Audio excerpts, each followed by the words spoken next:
1 Samuel chapter 10.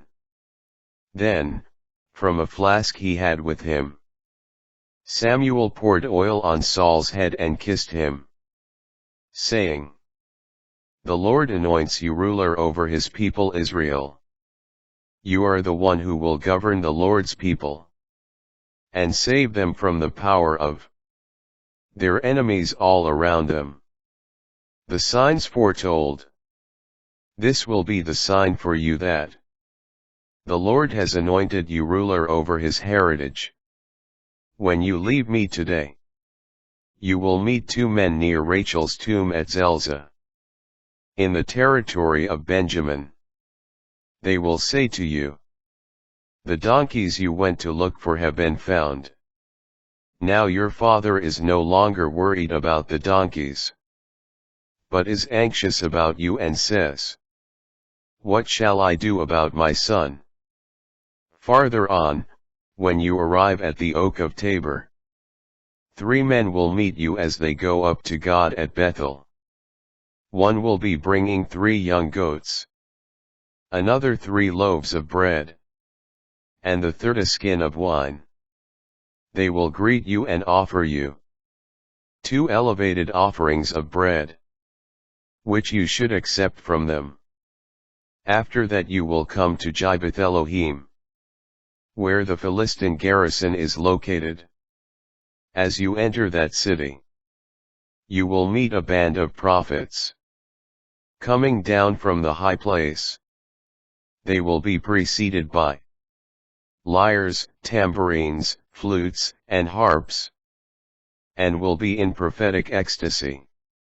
The Spirit of the Lord will rush upon you, and you will join them in their prophetic ecstasy, and will become a changed man.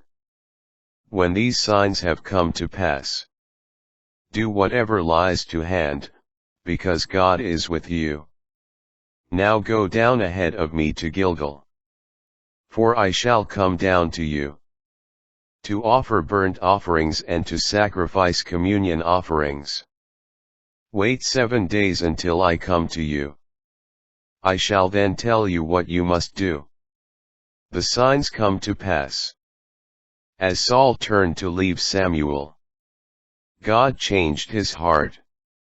That very day all these signs came to pass. From there they arrived at Gibeah, where a band of prophets met Saul, and the Spirit of God rushed upon him, so that he joined them in their prophetic ecstasy. When all who had known him previously saw him in a prophetic state among the prophets, they said to one another, "What has happened to the son of Kish? Is Saul also among the prophets?" And someone from that district responded, "And who is their father?"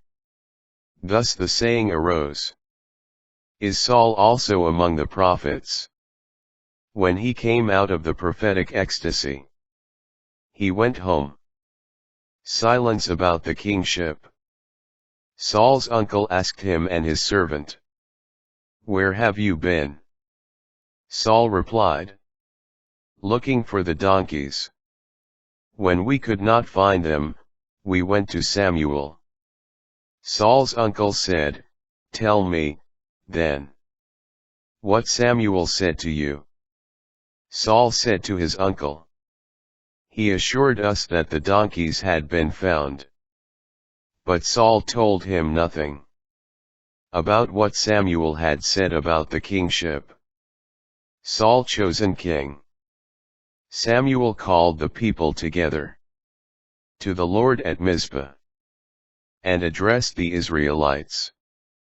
"Thus says the Lord, the God of Israel, it was I who brought Israel up from Egypt, and delivered you from the power of the Egyptians, and from the power of all the kingdoms that oppressed you.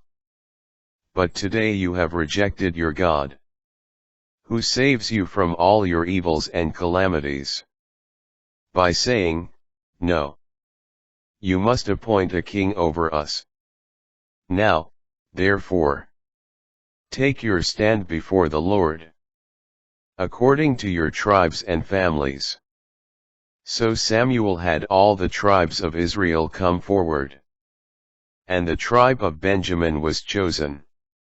Next he had the tribe of Benjamin come forward by clans. And the clan of Matri was chosen. And finally Saul, son of Kish, was chosen. But when they went to look for him, he was nowhere to be found. Again they consulted the Lord. Is there still someone else to come forward? The Lord answered, he is hiding among the baggage. They ran to bring him from there. When he took his place among the people, he stood head and shoulders above all the people. Then Samuel addressed all the people. Do you see the man whom the Lord has chosen? There is no one like him among all the people. Then all the people shouted out, long live the king! Samuel next explained to the people the rules of the monarchy, wrote them in a book, and placed them before the presence of the Lord. Samuel then sent the people back to their own homes. Saul also went home to Gibeah, accompanied by warriors whose hearts the Lord had touched. But some worthless people said, how can this fellow save us? They despised him and brought him no tribute,